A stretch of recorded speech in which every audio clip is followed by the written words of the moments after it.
Bismillahirrahmanirrahim. Assalamualaikum warahmatullahi wabarakatuh. Lujeng enjing kasadayana anak soleh sareng soleha. Kumaha kabarna? Alhamdulillah damang sadayana. Alhamdulillah Bu Fitri juga sehat. Nah, seperti biasa kalau ketemu sama Bu Fitri berarti pelajaran. Ya, betul, pelajaran bahasa Sunda.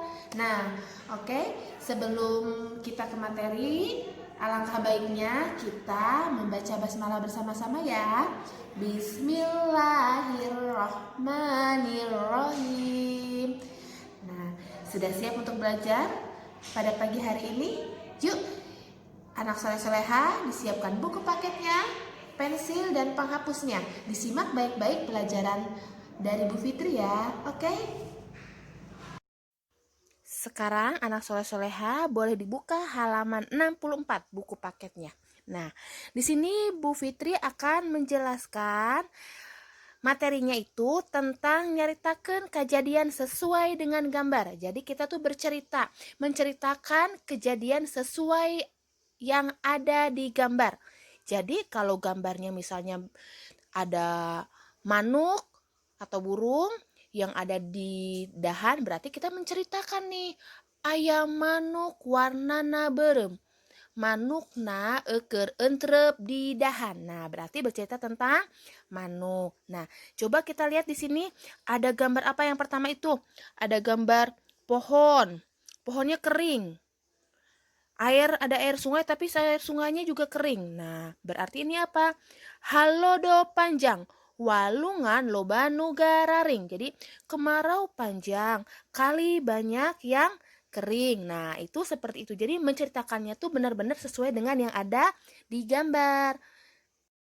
Jadi kita tuh harus bercerita benar-benar sesuai yang ada di gambar. Jangan sampai gambarnya itu sungainya kering, pohonnya tuh kering, tapi kita bilangnya walungan pinuh kucai. Nah, berarti tidak sesuai dengan kenyataan. Jadi kita tuh benar-benar menceritakan kejadian sesuai dengan kenyataan atau sesuai dengan yang ada di gambar. Nah, sekarang Bu Fitri akan kasih contoh lagi. Kasih contohnya misalnya seperti ini. Ada gambar gunung meletus. Nah, kata-katanya seperti ini. Di desa Kuningan, gunung meletus. Loba awan hideng jeng keluar lahar panas kahandap. Jadi di desa Kuningan gunungnya meletus. Ada awan warnanya hitam. Jeng keluar lahar panas kahandap, jatuh ke bawah. Nah, seperti itu. Yang keduanya juga sama, itu ada bapak-bapak ya, sedang kerja bakti membersihkan sungai nih. Bapak-bapak di desa Wanajaya nuju kerja bakti ngabersihan walungan sabab loba unta. Jadi, setiap mau membuat cerita harus dilihat dulu gambarnya. Nah, jadi lihat dulu gambarnya, ada apa aja yang ada di gambar, baru kita bercerita. Seperti itu anak soleh-soleha. Ada contoh lagi. Nah, di sini ada ibu-ibu tuh, kayaknya lagi di dapur, terus lagi motong wortel. Nah, ceritanya berarti seperti ini. Ibu nuju motongan wortel di dapur.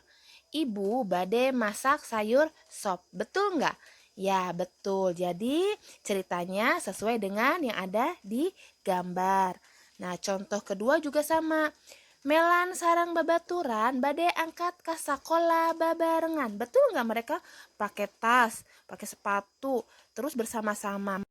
Berarti betul. Nah, yang ketiga juga sama. Ada anak-anak laki-laki tuh lagi sama perempuan juga lagi main bal. Nah, Jehian nuju ulin bal di lapangan sarang babaturana. Betul kan? Nah, betul. Jadi, cerita dengan gambar sesuai.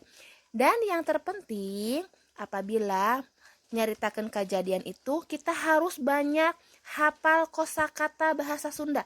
Jadi, tak bosan-bosannya anak soleh-soleha harus banyak hafalan kosakata bahasa Sundanya. Anak soleh-soleh nanti bisa referensi, lihat di kamus, lihat di Google.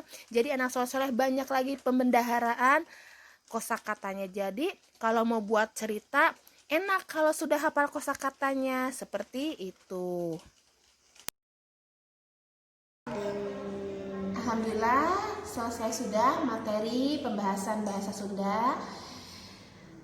Sekarang kita lanjut ke latihannya ya. Nah, untuk melihat kemampuan anak soleh-soleha, boleh dilihat buku paketnya halaman 66. Nah, anak soleh-soleha sekarang dilihat ya buku paketnya halaman 66-nya.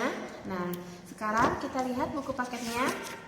Di sana ada soal latihan menceritakan kejadian sesuai dengan gambar. Anak soleh-soleha boleh dilihat ya. Ada 4 gambar di sana itu. Kita lihat salah satunya ada ibu-ibu yang sedang apa itu? Kayaknya lagi buang sampah di sungai. Nah, coba kalian menceritakan sesuai dengan yang ada di gambar. Ya, kalian lihat dulu gambarnya, baru kalian menceritakan. Boleh menggunakan kamus, anak soleh-soleh boleh dilihat ya. Oke? Apabila sudah selesai, jangan lupa dipoto, dikirim ke Bu Fitri. Oke? Alhamdulillah materi sudah, latihan pun sudah. Bu Fitri tidak bosan-bosannya mengingatkan anak soleh sareng soleha untuk selalu salat 5 waktu kalau di rumah nurut sama ayah dan bunda. Dan tidak lupa selalu jaga kesehatan, rajin cuci tangan, jaga kebersihan diri, dan apabila keluar jangan lupa menggunakan masker. Ya, hebat anak soleh sareng soleha.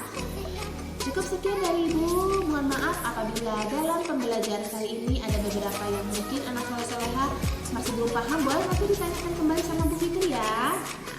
Mungkin itu saja, wabillahi taufiq wal hidayah. Wassalamualaikum warahmatullahi wabarakatuh. Dadah anak soleh.